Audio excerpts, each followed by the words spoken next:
Alright, so Philips has introduced a new dash cam called as the Philips GoSure 5101. So this is their updated model over the previous 3001 model and gets a lot of cool features such as 1600p resolution at 30 frames per second along with a 3-inch display.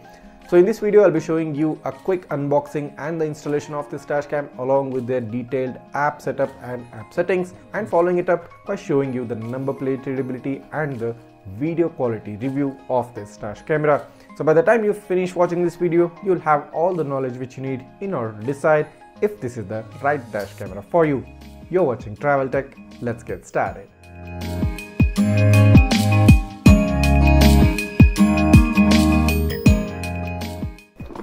So Philips has launched a new camera, the GoSure GS5101. So after the initial success of the previous GoSure dashcam, you get this new box with a new coloring. So this was the previous camera, as you can see, the GoSure camera GS3001, and in case if you haven't seen the review video of this, you can take a look at the description below. So here's the upgraded camera which provides a 1600p resolution at a 30 fps. You get some features written on the box. It says it has a stop and go reminder, collision detection and a driver fatigue alert system. You can download the app on both Apple Store and Google Play Store. It says it is 1600p resolution front and rear view, and it says rear camera is sold separately. Smart voice control, app connection, and specifically mentioned that the microSD card is not included. Straight up as you open up the box, you get the dash camera right in the middle. So a really formal and a premium looking camera. I really like this matte finish with this textured lines on top. You have this lens module in the middle, which is it movable? Yes, it is movable. So as you can see, it goes up and down and left and right to a certain extent. And on the front, they have specifically mentioned this is an f2.2 aperture. Field of view is 135 degrees, 2K 1600p resolution at 30 fps. Philips branding at front, a broad windshield mount with a 3M sticker pre-attached, which should be removable, I think. Yes, it is removable. So you have this mount here wherein the windshield mount plugs into. So let's place it back. On the front, this is probably the speaker, and on the bottom you have some control buttons with a mic. On the left side you have this reset slot. On the right side you have the microSD card slot, and on the back you have this 3-inch screen with a Philips branding at the bottom. So you get this 12-volt car charger with a single USB port which will be used to plug in the dashcam, so you won't be able to use any extra accessories. Then you have the main power cable with a micro USB port and a USB Type A connector at the other end. Lastly, you have the user manual for someone who wants to take a deep look at the specifications and all the different functions of the dashcam. So basically these are the things which you get inside the box: a micro USB power cable, user manual, the main dash camera, and the 12-volt car charger with a single USB port. So before installing the dashcam, make sure you peel off the sticker that is covering the front of the dash camera. Also along with that, peel off the sticker that is covering the display on the rear side. Following that, you can take the compatible microSD card and insert it into the SD card slot. Then also peel the sticker which is covering the windshield mount and stick the dashcam around the center of the windshield so that the camera gets a proper view on both the sides. Of course, follow it up by plugging in the power cable, turn on the dashcam, and also link it to your smartphone. Alright, so as you can see here, I have opened up the Philips GoSure app and the camera is currently streaming on my smartphone. At the bottom you find 3 options: take video, take photo, and the album option. Following that, if we head into the in-app settings, so here are the in-app settings divided into 4 different sections. So within the first section you find the screen display option, and if you click on that, you get the front camera display. Following that, you have the resolution option, wherein if you head into that, you get 5 options basically: 1600 at 30 fps, 1080p 60 fps, 1080 30, 720p 60, and 720 30. So these are the resolution options which are present. Following that, you have the loop video option, where you can change the loop video from 1 minute, 3 minutes up to 5 minutes. Following that, you have the WDR option, that is wide dynamic range. You can enable or disable that. Then you have the time setting option. Let's head into that. Manual setting and auto sync. I would recommend keeping it as auto sync. Following that, you have the screen auto turn off. You can turn it off completely, or you can make the screen to turn off after 30 seconds or a maximum of about 3 minutes. Then you have the language setting to select the proper language. Then you have the record audio, basically the mic setting. Then you have the EV setting, and if you head into that, it's currently set at auto. Then you have the video watermark label, which you can enable or disable.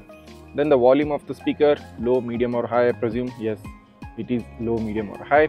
You can also turn on or turn off the beep sound. Then you have the format memory card option, and then you have the restore factory settings option. Heading into the next subsection, you have the driver fatigue alert system, in which you can set the driver fatigue alert to maximum of 4 hours and a minimum of 1 hour. I'll currently set it at off.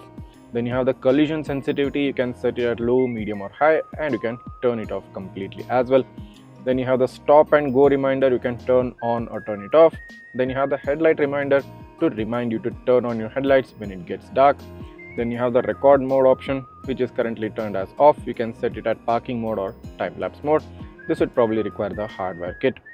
Then moving on to the next subsection, that is the Wi-Fi settings. If we head into that, you can enter your custom Wi-Fi username and you can enter the password as well.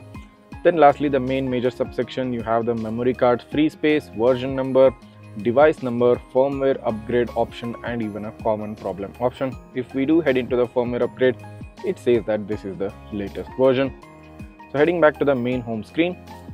So currently, as you can see, the dashcam is streaming on my smartphone, and if I click on the take photo button, a photo was taken.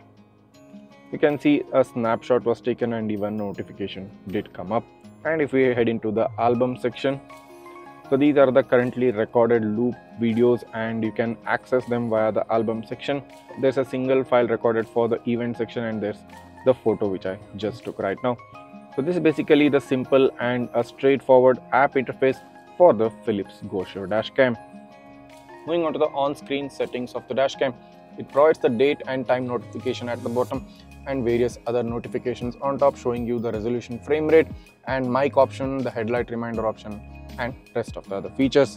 If we do head into the settings, so first of all you have the video option, and if you head into that, you get your normal recording, emergency recording, and photo recording.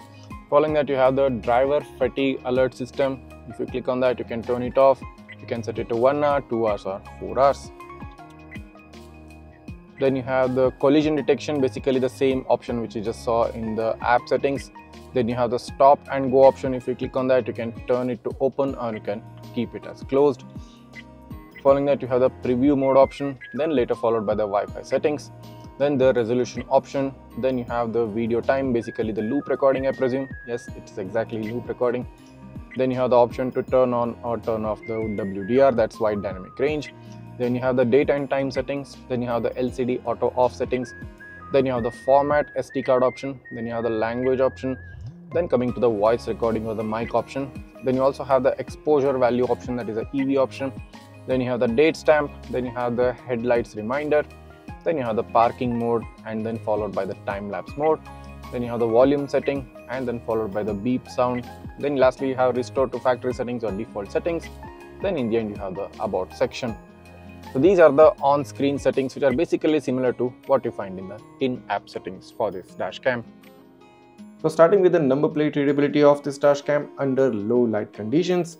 Now the vehicle in front in this particular snapshot, the Maruti Swift, is about a distance of 20+ feet, and if I zoom in to take a look at its number plate, it gives a partly whitewashed look. Now I said the word partly because most of the other non-Starwish 2 dashcams give out a complete whitewashed look. But in this case, this Philips dash camera, you can sort of read the number plate. Not all letters are visible clearly, of course I can agree with that, but some letters are visible considering this doesn't have a Starwish 2 sensor and the number plate in question is under the direct glare of my headlights, and that's quite impressive. But this is at a higher distance of 20+ feet. So what happens if I do close in on the vehicle and try to get the number plate read at a closer range? Let's take a look. So in this instance, the vehicle is pretty close to me, less than 10 feet I guess, and you can straight away make out the number plate without even having to zoom in.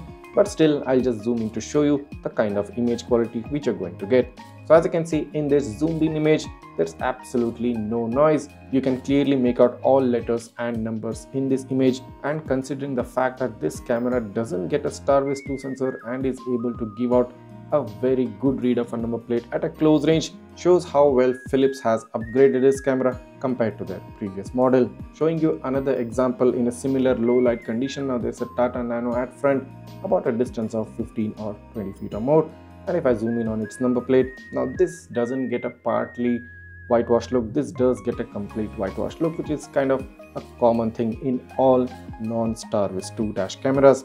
So this is at a moderately higher distance, but what happens if I close in on the car? So at a close range under the direct glare of my headlight, you do get a decent and a good readability of the number plate.